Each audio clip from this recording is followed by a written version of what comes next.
Azuzu, cold or catarrh. Ndewo.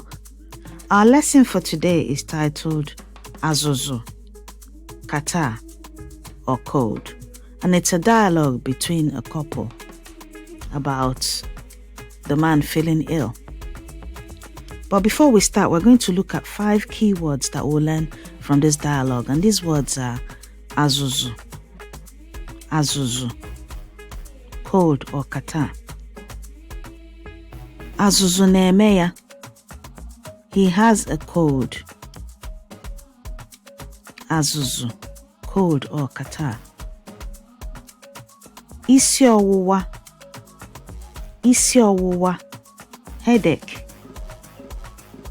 Isi ọwụwa, headache. Mkpọtụ a na-enye m isi ọwụwa. This noise is giving me a headache. Mkpọtụ a na-enye m isi ọwụwa. This noise is giving me a headache. Isi ọwụwa, headache. Ize uzere, to sneeze. Nteta n'ụtụtụ, nze uzere. When I wake up in the morning, I sneeze. Ize uzere, to sneeze. Nje, germs. Nje, germs. Ama m na nje juru ebe a. Ama m na nje juru ebe a. I know that there are a lot of germs here. Nje, germs. Nkịtị, nkịtị, ordinary or simple. Nye m mmiri nkịtị. Give me ordinary water. Nkịtị, ordinary or simple. Ready? Let's begin. Ka anyị bido.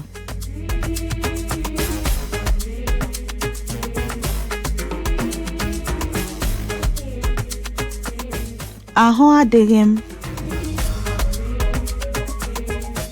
Ahụ adịghị m.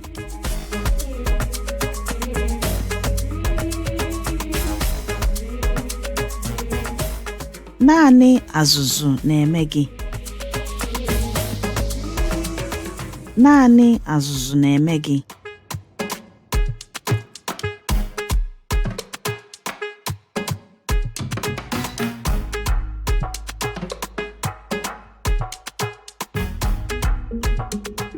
Ọ bụghị naanị Azuzu.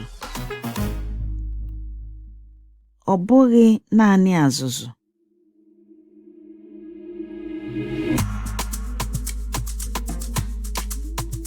Kedu ihe ọzọ na-enye gị nsogbu? Kedu ihe ọzọ na-enye gị nsogbu?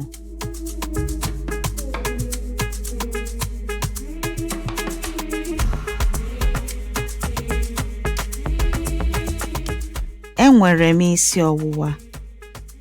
Imi m akpọchiela. Enweghị m ike ịkwụsị izu uzere. Enwere m isi ọwụwa. Imi m akpọchiela. Enweghị m ike ịkwụsị izu uzere.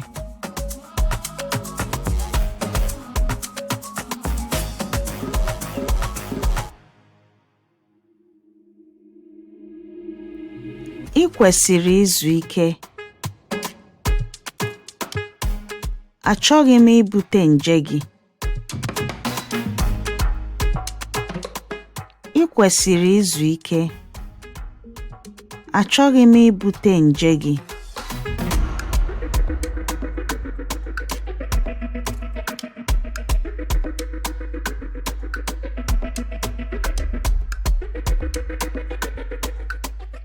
Achọrọ m ịga ụlọ ọgwụ. Achọrọ m ịga ụlọ ọgwụ.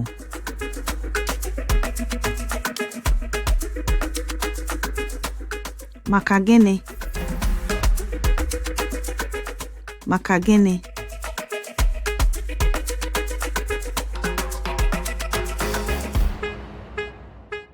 Maka na m na-arịa ọrịa. Achọghị m ịnwụ. Maka na m na-arịa ọrịa. Achọghị m ịnwụ.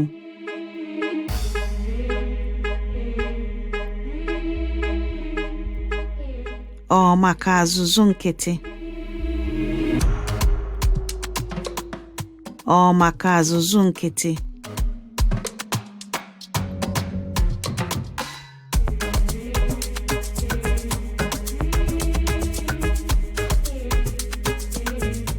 Achọrọ m ịchọpụta ihe kpatara m ji arịa ọrịa. Achọrọ m ịchọpụta ihe kpatara m ji arịa ọrịa.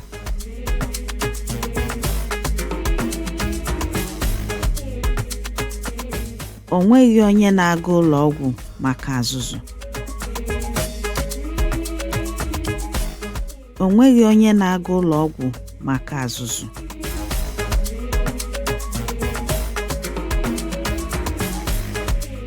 That brings us to the end of today's lesson.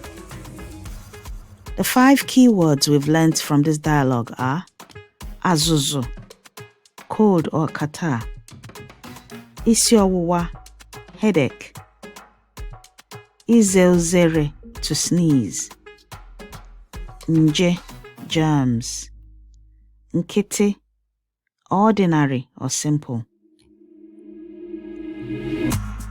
In conclusion, always remember that practice makes perfect and that each effort you make brings you closer to your Igbo language and cultural learning goals.